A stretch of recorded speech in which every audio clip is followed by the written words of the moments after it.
सदा प्रभु के धन्यवाद करो, हृदय से स्तुति करो।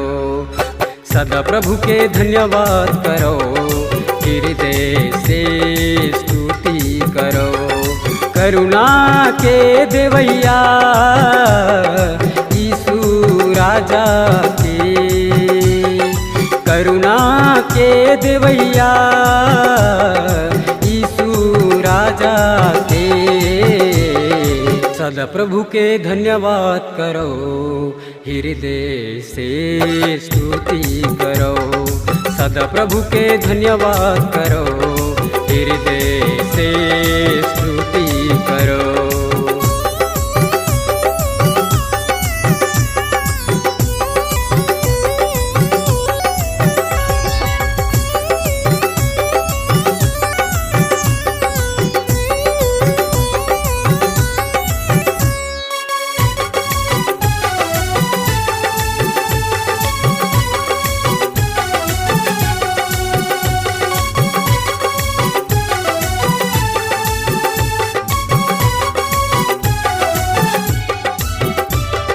राजाओं के राजा के धन्यवाद करो, प्रभुओं के प्रभु के धन्यवाद करो।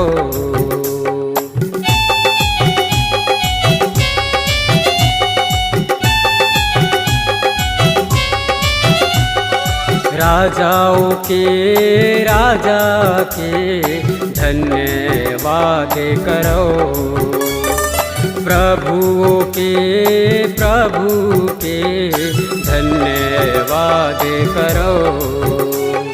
जिंदगी के देवैया यीशु राजा के, जिंदगी के देवैया राजा के। सदा प्रभु के धन्यवाद करो, हृदय से स्तुति करो। सदा प्रभु के धन्यवाद करो, हृदय से स्तुति करो।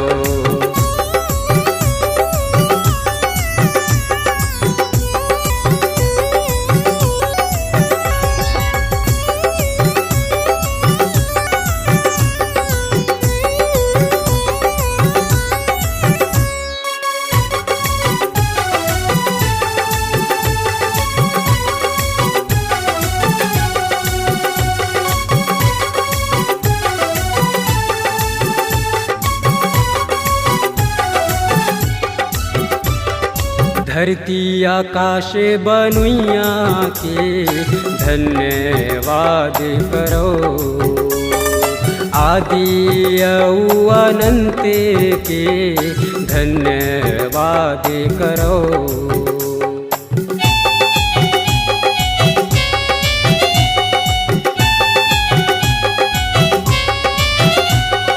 धरती आकाश बनुइया के धन्यवाद करो, आदि और अनंत के धन्यवाद करो। चंगा के करोया यीशु राजा के, चंगा के करोया राजा के। सदा प्रभु के धन्यवाद करो, हृदय से स्तुति करो। सदा प्रभु के धन्यवाद करो, हृदय से स्तुति करो। करुणा के देवैया यीशु राजा के, करुणा के देवैया राजा के। सदा प्रभु के धन्यवाद करो, हृदय से स्तुति करो। सदा प्रभु के धन्यवाद करो, हृदय से स्तुति करो। हृदय से स्तुति करो, हृदय से स्तुति करो, हृदय से स्तुति करो, हृदय से स्तुति करो।